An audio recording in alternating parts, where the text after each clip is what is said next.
Okay. Hey, I'm Cecily Korst. Welcome to the trailer.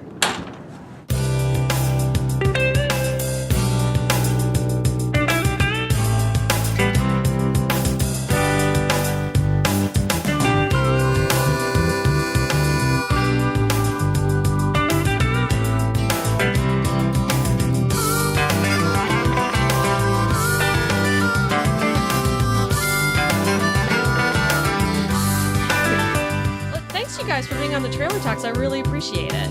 Thank you. Thank you for wanting us. So, if you would, introduce yourselves for our audience. Okay.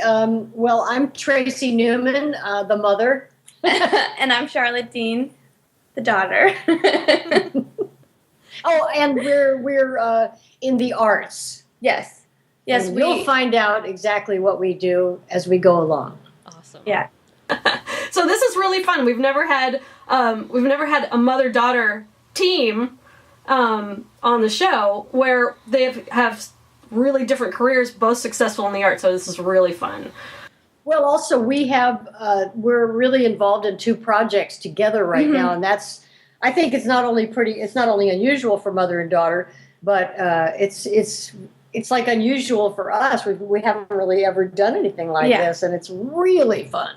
It was actually at one of my visual art shows here in LA that my mom said, I think people would actually want to go to an art show if you had people reading your short stories at the show.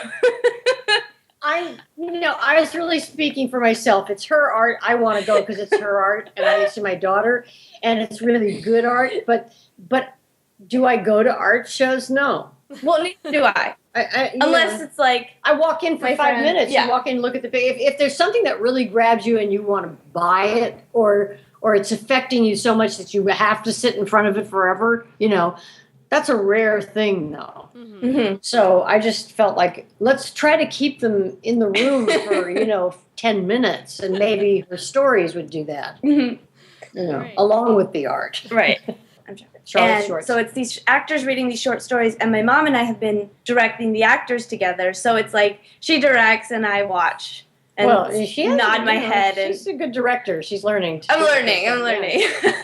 And then our other project is a children's CD, and that comes with a coloring book. And so my mom recorded all these songs that she used to sing to me when I was a little girl, and she had me paint the cover of the CD, and then said she wanted to do a coloring book to go with it. And it's sort of like a sing-along coloring book. So it has the lyrics on one side and then an illustration that I did for the song on the other. Yeah, what inspired her, some picture that inspired her visual thing from the song. Right. So 2 totally different projects, and we've been working together for the past year and a half, 2 years. Yeah. And that's been really fun. I mean, more than anything, I think that's what fascinates people. And just people get really nostalgic when we tell them that. Like, I wish I could have done something like that with my dad, or I wish I would have gotten a chance, or, Yeah. I feel really lucky. So, Charlotte, tell us about your journey thus far. I initially wanted to go to LACHSA, the LA County High School for the Arts, as a visual artist.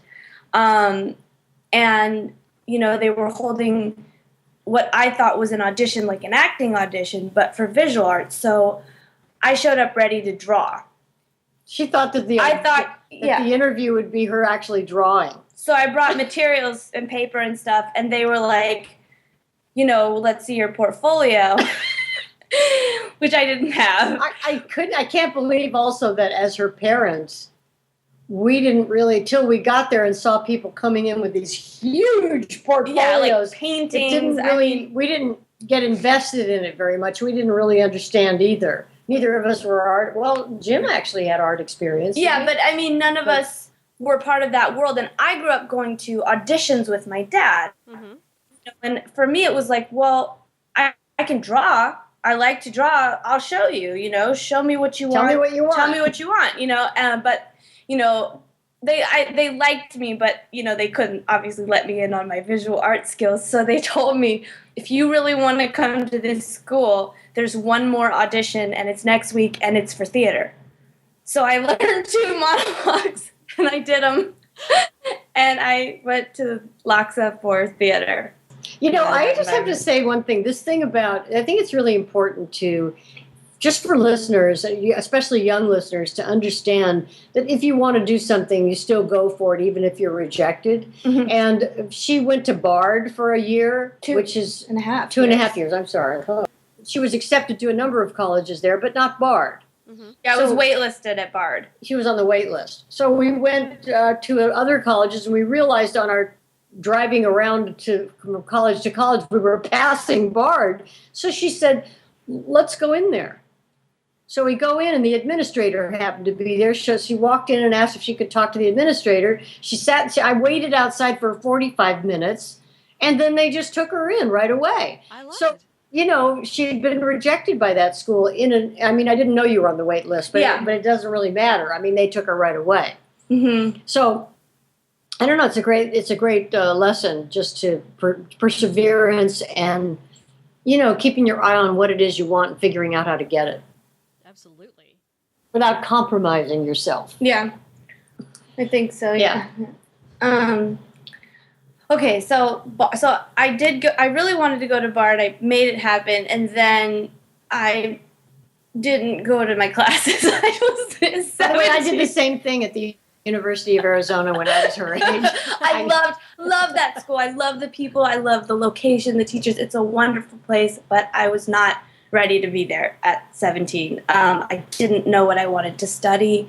I had done a semester abroad in Guadalajara, Mexico, and I loved that. I loved learning Spanish, and I knew I wanted to go back.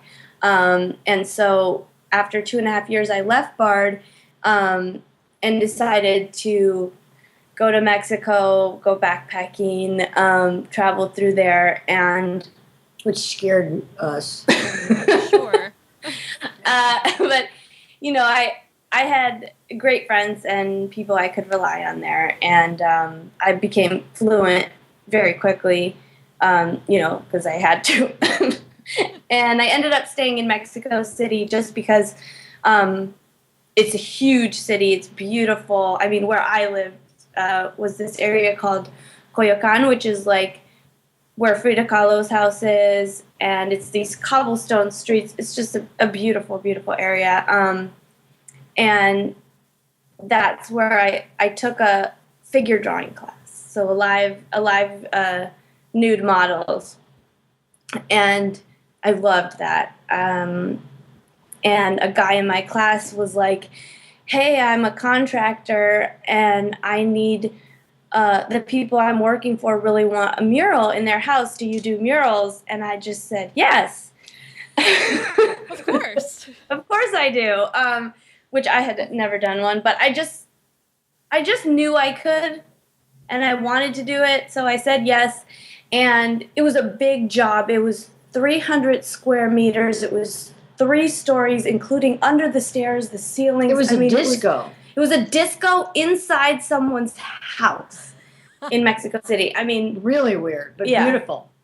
And so, I knew nothing. I didn't know you could, get wall paint at Home Depot. I was going to the art store and buying little tubes of paint and paint. I knew nothing. So I, figured it out as within the months that it took. They ended up with kind of a business. This contractor would get these things, and then he'd say, "Do you want a mural on your kid's wall or whatever?" And then and then he would bring me in, and he was a good painter too. So we would work together, and that's how I got by in Mexico City. And I even paid my rent where I was staying. I never paid. I said, don't you want murals in these rooms? Don't you want these walls to be painted? And, they were up for it. They didn't care. They were renting like a bunch of rooms in one of those like big houses, so they could afford it. And so there is a house in Mexico City that has like 6 murals of mine in the rooms. And okay, so I started doing like painting for myself as well, smaller paintings. And it was during that time where I met my husband, who that's a whole other story. We met during a blackout in Mexico City, actually. But so for my birthday, like the year we met, he took me to eat at this cafe, and I walk in, and it's my paintings hanging everywhere in this cafe. And it's like all these paintings that I had at our apartment or were all around. And so he really gave me like that, not just like, it wasn't just sweet that he had asked, but it was also the idea of like, oh, I could be getting these out there and doing something with them.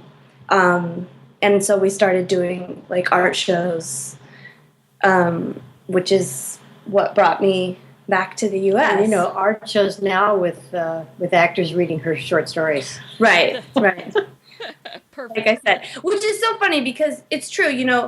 I do like going to art shows if I know someone in it, or if I've seen the artist before. But for the most part, I don't think like, what do I feel like doing today?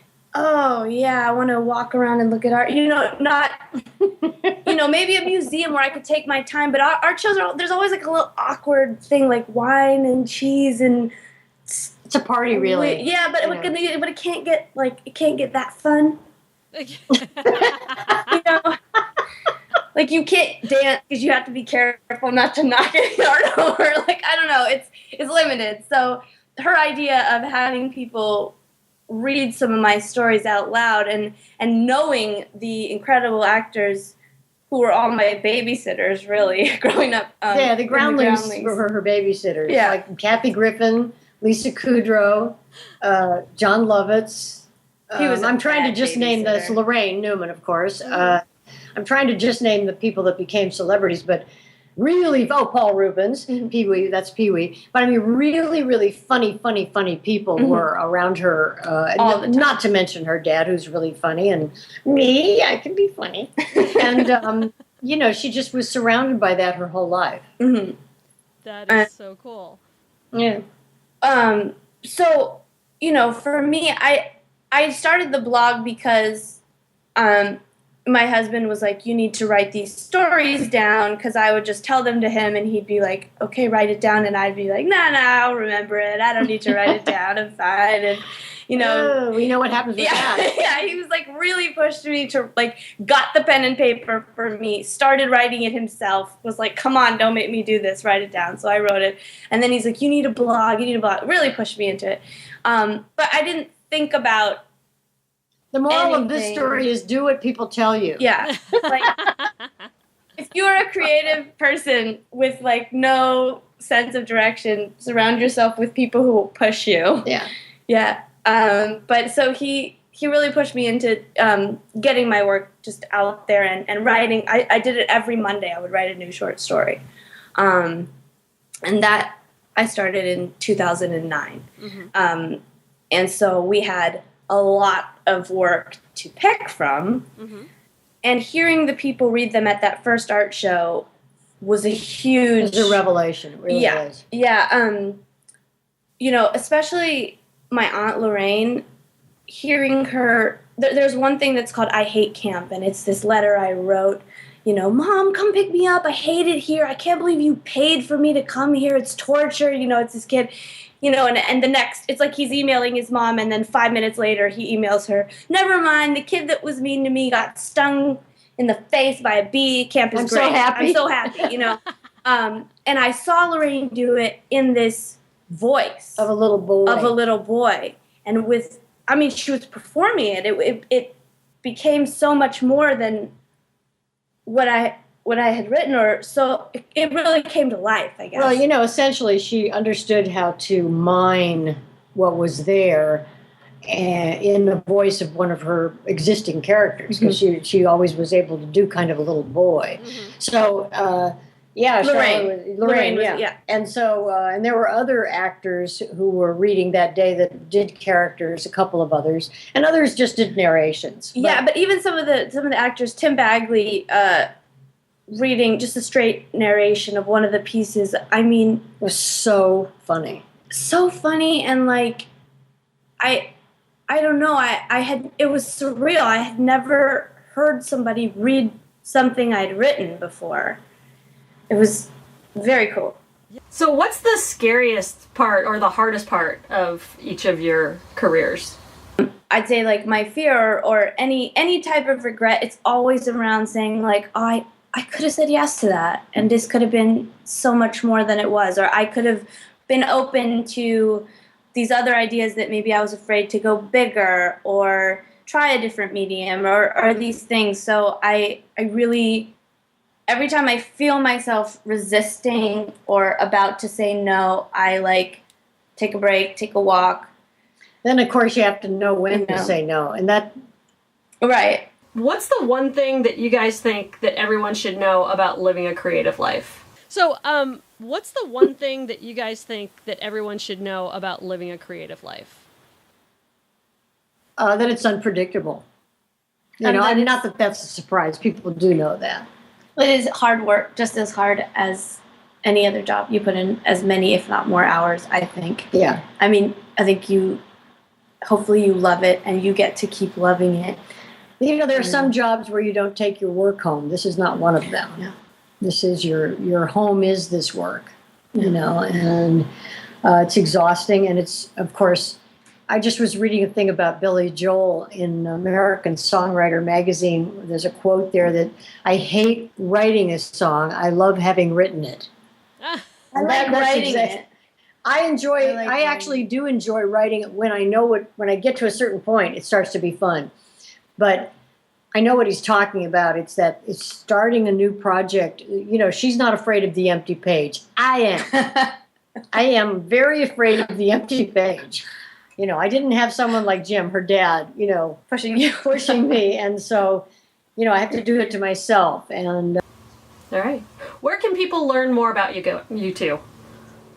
Well, I have a website, and so does she. Mine is Tracy Newman, spelled just the way you would think it would be. Tracy, like Dick Tracy, NEWMAN.com. Mine is charlottedean.com, and that has visual art and a link to some of my books and stories. To go directly to the blog, it's charlottedean.wordpress.com.